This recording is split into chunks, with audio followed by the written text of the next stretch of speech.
welcome back to Tech Talk. I'm Graham Hughes. I just wanted to make a really short video to talk about something that's coming out of AMD just recently. In the last day or so, Paul Alcorn over at Tom's Hardware, he sat down for an interview with Jack Huynh, who's AMD's Senior Vice President and General Manager of Computing and Graphics Business Group. Now, this article from Paul came out just in the last day or so from this interview. And what Paul was talking to Jack about was rumors from multiple different sources that AMD might not be so committed going forward to competing with Nvidia on very high-end graphics cards, ones that would compete with something like the RTX 4090. And I thought Jack's response to that question was really interesting. Listen to what he had to say, and I'm reading his comments verbatim from this interview.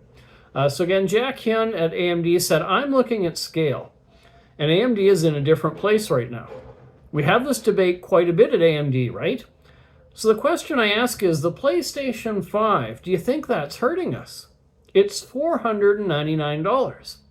So I ask, is it fun to go king of the hill? In other words, is it fun to compete with Nvidia making very high-end graphics cards and trying to be the king of the hill and having that ultimate graphics card?" He carries on, he says, again, "I'm looking for scale because when we get scale, then I bring developers with us. So my number one priority right now," he goes on to say, "is to build scale to get us to 40 to 50% of the market faster." Now, they're currently only about 19%. Do I want to go after 10% of the total addressable market or 80%? I'm an 80% kind of guy because I don't want AMD to be the company that only people who can afford Porsches and Ferraris can buy.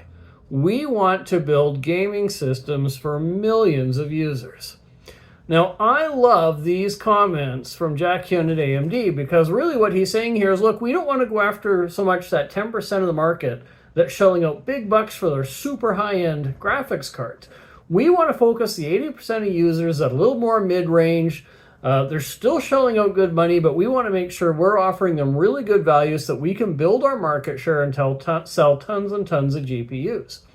Now, I like that strategy on the face of it. I think that's fantastic. I'm a mid-range PC builder. I don't buy those top-end graphics cards. I can't afford it. Most people I know can't afford it. So I'm really keyed in on what he said here. However, I'm also a car guy. And I know in the automotive world, whether it's, Ford or Chevy or Dodge or whatever, they always build very high-end, high-performance models that they consider halo cars. And the reason they're called halo cars is because the expectation is that, well, not very many people are going to buy those cars.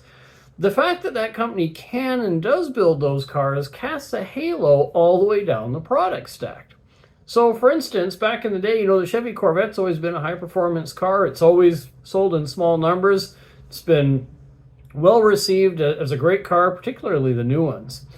But even though not many people will buy the Corvette, the thing about the Corvette is people that know and love the Corvette, those young people that have a picture of a Corvette up on the wall, they're more likely to go out and buy other Chevy models simply because they know Chevy builds cars like the Corvette. It kind of has that halo effect. So I want to get your opinions on this. Do you think this marketing strategy of AMD's is going to pay off? Do you think it's a smart thing to do? Or do you think maybe that some people are going to say, you know what? I know that Nvidia builds the RTX 4090 and cards like it. I know they build the best cards in the world. Therefore, even though I'm shopping lower in the product stack, down at the 4060, 4070, 4080 level, I'm sticking with Nvidia because I think they're the best graphics card maker because they do build the best flagship cards. Or am I off base on that? I'd love to know what you think. Leave me your comments down below. Tell me what your ideas are on that. Do you think this focus on the mid-range is going to help or hurt AMD? Thanks for watching. Again, I'm Graham Hughes. This is Tech Talk. I'll look forward to seeing you next time.